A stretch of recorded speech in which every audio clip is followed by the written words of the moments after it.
முருகா உன் பாட்டை கட் பண்ணிட்டு சொல்லிட்டு கோச்சுக்காத முருகா. யூடியூப்ல காப்பி ரைட் பிரச்சனை வந்துடும், அதுக்கு தான் கட் பண்ணிட்டேன். முருகா, எல்லாரும் உன்னை தேடி வந்து மொட்டை போடுறத தான் நான் பார்த்துருக்கேன். ஆனால் உனக்கே மொட்டை போடுறத நான் இப்போ தான் முருகா பார்த்துருக்கேன். அதை வேற ஞாபகப்படுத்திட்டீங்க.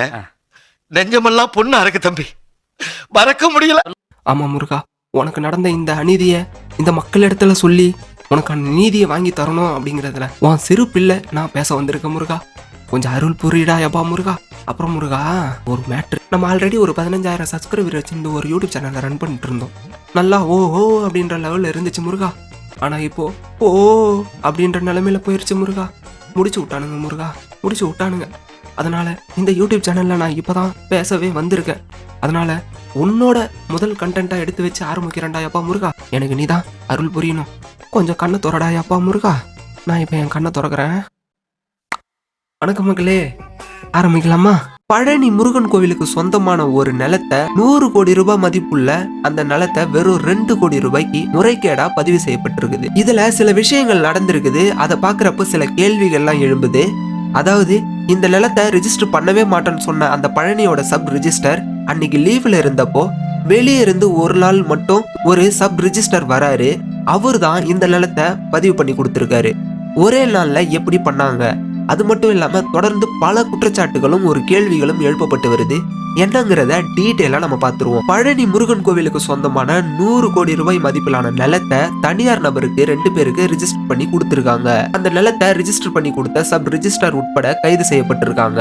பழனி முருகன் கோவிலுக்கு இந்த நிலம் எப்படி கிடைச்சது அப்படின்னு சொல்லிட்டு பாத்தீங்கன்னா, 1888ல பாலசமுத்திரம் பகுதியை சேர்ந்த குப்புசாமி மணியாக்கார் அப்படிங்கிறவரு பழனி முருகன் கோவிலுக்காக இந்த நிலத்தை எழுதி வைக்கிறாரு. அதாவது தர்ம சாசன விதிப்படி எழுதி வைக்கிறாரு. பால தண்டயுத பாணிக்கு மடம் கட்டி கொள்வதற்காகவும் கோவில் பயன்பாடு மட்டும்தான், அது மட்டும் இல்லாம வேற எந்த தனியார் நபருக்கும் இந்த கோவில் நிலம் கொடுக்க கூடாது அப்படின்னு சொல்லிட்டு தான் அந்த நிலத்தை எழுதி வைக்கிறாரு.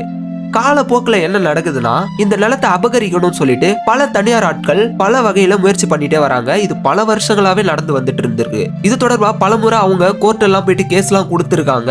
இந்த கோவில் நிலம் தனியார் நபருக்கு விற்பனைக்கு அல்ல, அது மட்டும் இல்லாம இந்த கோவில் நிலம் முழுக்க முழுக்க கோவிலுக்கு மட்டுமே சொந்தமானது அப்படின்னு சொல்லிட்டு தான் தீர்ப்புகளும் வந்திருக்குது. அதாவது அந்த தீர்ப்புல என்ன சொல்றாங்கன்னா, இந்த கோவிலோட நிலம் அந்த பழனி முருகன் கோவிலுக்கு ஜாயிண்ட் கமிஷனர் சொல்லப்படக்கூடிய இணை ஆணையர் மாரிமுத்து அவரு தான் இந்த கோவிலுக்கு தக்கார் அப்படின்னு சொல்றாங்க.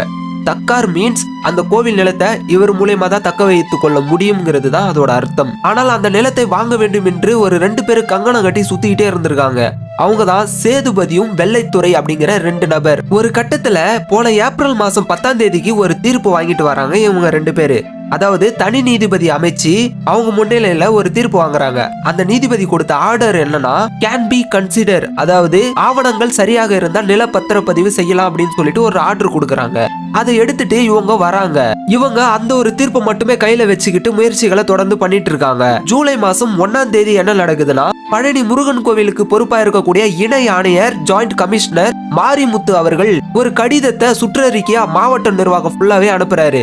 எங்கன்னா சப் ரிஜிஸ்டர் ஆபீஸுக்கு அனுப்புறாரு. என்னன்னா, இந்த கோவிலோட நிலத்தை யாருமே ரிஜிஸ்டர் பண்ணக்கூடாது அப்படின்னு சொல்லிட்டு ஒரு சுற்றறிக்கைய மாவட்ட நிர்வாக சார்பில் இருக்கக்கூடிய அலுவலகங்களுக்கெல்லாம் சுற்றறிக்கையை அனுப்புறாரு. ஜூலை 1ஆம் தேதி. ஜூலை 3ஆம் தேதி இந்த வெள்ளைத்துறையும் சேதுபதியும் நிலத்தை ரிஜிஸ்டர் பண்றதுக்காக கோர்ட் ஆர்டரோட வராங்க. அன்னைக்கு இருந்த அந்த சப் ரிஜிஸ்டர் அதை பண்ண மாட்டேன்னு சொல்லிட்டு அவரு நிராகரிச்சிடுறாரு. இதை தொடர்ந்து அந்த இடத்துல என்ன நடக்குதுன்னா, வழக்கமா இருந்த அந்த சப் ரிஜிஸ்டர் லீவ்ல போயிடுறாரு. லீவ்ல போனதுனால அங்கிருந்து ஒரு அசிஸ்டன்ட் சப் ரிஜிஸ்டரை இந்த இடத்துக்கு பணியிட மாற்றம் செய்யறாங்க. கொடைக்கானல் பகுதியை சேர்ந்த ஐன்ஸ்டீன் மணிகண்டன் அப்படிங்கிற ஒரு சப் ரிஜிஸ்டரை அந்த பழனியோட நிலத்துக்கு சொந்தமா இருக்கக்கூடிய சார் பதிவாளர் அலுவலகத்துக்கு ஒரு தற்காலிகமா கொண்டு வராங்க. இப்போ ஜூலை 6ஆம் தேதி அதே அந்த 2 நபர் என்ன பண்றாங்க, ரிஜிஸ்டர் பண்றதுக்காக அந்த கோர்ட் ஆர்டர் எடுத்துட்டு போறாங்க. புதுசா வந்த அந்த கொடைக்கானல் சப் ரிஜிஸ்டரான ஐன்ஸ்டீன் மணிகண்டன் என்ன பண்றாருன்னா, அந்த கோவிலோட ஹிஸ்டரி என்னன்னு தெரிஞ்சுக்காம அந்த கோர்ட்டோட ஆர்டர் மட்டுமே வச்சுக்கிட்டு அவர் அந்த நிலத்தை பத்திரப்பதிவு பண்ணி கொடுத்துறாரு. அதாவது 100 கோடி ரூபாய் மதிப்புள்ள அந்த பழனி கோவிலுக்கு சொந்தமான நிலத்தை வெறும் 2 கோடிக்கு அந்த 2 நபருக்கு ரிஜிஸ்டர் பண்ணதா சொல்லிட்டு சொல்லிட்டு சொல்றாங்க. அது மட்டும் இல்லாம பழனி முருகன் கோவிலுக்கு இணை ஆணையரா இருக்கக்கூடிய மாரிமுத்து அவர்கள் அறநிலைத்துறை சார்பில் பதவி உயர்வு கொடுக்கப்பட்டு சென்னை பகுதிக்கு மாற்றப்படுகிறாரு. ஜூலை 6ஆம் தேதிக்கு அப்புறம் பழனி முருகன் கோவிலுக்கு இந்த விவகாரம் தெரிய வருது. கோவில் நிர்வாக சார்பாக கோர்ட்ல கேஸ ஃபைல் பண்றாங்க. 2 நீதிபதிகள் விசாரிச்சு இது முறைகேடா நடந்திருக்குது. அதாவது அந்த 2 நபர்கள் ஆல்ரெடி வந்து தனிநபர் நீதிபதி அமைச்சு அவங்க வந்து ஒரு ஆர்டர் வாங்கிட்டு வந்தாங்க இல்லையா, கேன் பி கன்சிடர் அப்படின்னு சொல்லிட்டு ஆவணங்கள் சரியாக இருந்தால் நிலத்தை பத்திரப்பதிவு செய்யலாம் சொல்லிட்டு ஒரு உத்தரவு வாங்கிட்டு வந்தாங்க இல்லையா, அந்த தனி நீதிபதி கொடுத்த ஜட்ஜ்மெண்டே தப்புன்னு சொல்லிட்டு இந்த 2 நீதிபதிகள் உத்தரவை பிறப்பிக்கிறாங்க. அதாவது என்ன நடந்திருக்குன்னா, இவங்க 2 பேரும் போயிட்டு அந்த தனி நீதிபதி அமைச்சு அவங்க வந்து அந்த கோர்ட் ஆர்டர் வாங்கினாங்க இல்லையா, அப்போ எதிர்த்தரப்புல கோவில் நிர்வாக சார்புல யாரையுமே வந்து கன்சிடர் பண்ணவே இல்லை. அதாவது எதிர்த்தரப்புல அவங்க வாதாடவே இல்லை. இவங்களா போயிட்டு இவங்களுக்கு சாதகமா அந்த கோர்ட் ஆர்டர் வாங்கிட்டு வந்த மாதிரியான ஒரு பிம்பத்தை ஏற்படுத்துது. இப்போ இந்த கேஸ் போட்டதுக்கு அப்புறம் இந்த 2 நீதிபதிகள் இந்த உத்தரவு செல்லாது, இது கோவில் நிலத்துக்கு தான் சொந்தமானது, இது முறைகேடு நடந்திருக்குன்னு சொல்லிட்டு உத்தரவை பிறப்பிச்சிடறாரு. இதோட விளைவாதான் என்ன பண்றாங்கன்னா, டிவிக்கு அமைச்சரான மதிப்பிற்குரிய அறநிலைத்துறை அமைச்சர் ரமேஷ் அவர்கள் துறை சார்ந்த நடவடிக்கை எடுத்திருக்காங்க.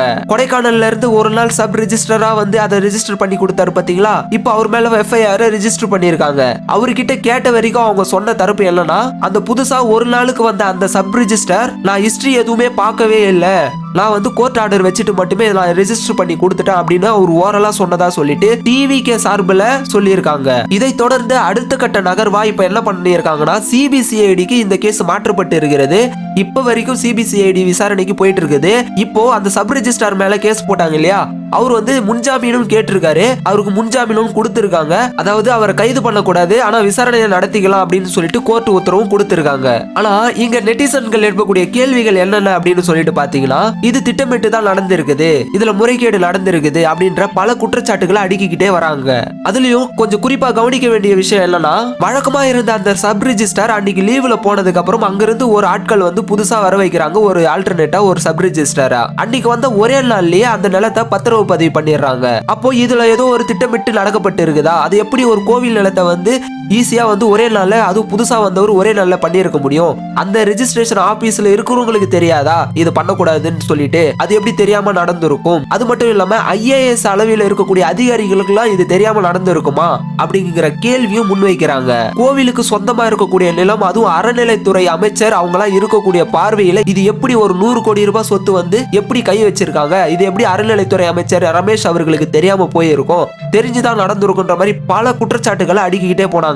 இதை தொடர்ந்து அறநிலைத்துறை அமைச்சர் மதிப்பிற்குரிய ரமேஷ் அவர்கள் கொடுத்த விளக்கம் என்னன்னா, இந்த தவறு நடந்த உடனே நாங்க அதுக்குண்டான நடவடிக்கை எடுத்திருக்கோம், யாரா இருந்தாலும் அவங்களுக்கு தக்க நடவடிக்கை எடுத்து கொடுப்போம், என்னோட சொந்தக்காரங்களுக்கு தான் நான் நிலத்தை எழுதி கொடுத்திருக்குன்னு சொல்லிட்டு என் மேல வதந்தியை பரப்பிட்டு இருக்காங்க, அவங்க மேலேயும் நடவடிக்கை எடுக்கப்பட்டு வருது அப்படிங்கிற ஒரு விளக்கத்தையும் கொடுத்திருக்காரு. பத்திரிகையாளர் தரப்புல சில கேள்விகளும் எழுப்பப்பட்டது. இந்த முறைகேடு நடந்த உடனே அந்த மாரிமுத்து அவர்களுக்கு நீங்க பதவி உயர்வு கொடுத்து சென்னை பக்கமா நீங்க வர வச்சுக்கிட்டீங்க, அப்ப இதுல ஏதோ ஒரு சந்தேகம் இருக்குதா அப்படின்னு சொல்லிட்டு ஒரு சர்ச்சையான கேள்வி போகுது அப்படிங்கிற மாதிரி கேட்டிருந்தாங்க.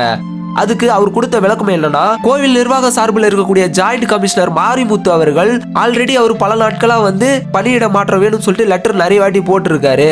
அதோட விளைவா நாங்க ரெகுலர் ஆக்டிவிட்டிஸ் தான் பண்ணோம். இந்த மாதிரி விஷயங்கள்லாம் நடக்குது அப்படிங்கிற பட்சத்தில் ரெகுலர் ஆக்டிவிட்டிஸ்லாம் பண்ணாம இருக்க முடியுமா? என்ன அரசு சார்ந்த வேலைகள் நடந்துட்டு தானே இருக்கும், பணியிட மாற்றம்லாம் நடந்துட்டு தானே இருக்கும் அப்படிங்கிற ஒரு விளக்கத்தையும் கொடுத்திருந்தாரு. இதை தொடர்ந்து ரமேஷ் அவர்கள் சொன்ன விஷயம் என்னன்னா, சட்டத்தின் முன்னாடி யாரா இருந்தாலும் நாங்க நிறுத்துவோம், அதுக்குண்டான நடவடிக்கை எடுக்கப்படும் அப்படிங்கிற ஒரு நம்பிக்கையும் கொடுத்திருக்காரு. ஆனா ஒரு விஷயம் நம்ம என்ன சொல்ல வரோம்னா, ஒரு முறைகேடு நடந்திருக்குதுங்கிறது கன்ஃபார்ம் ஆகுது.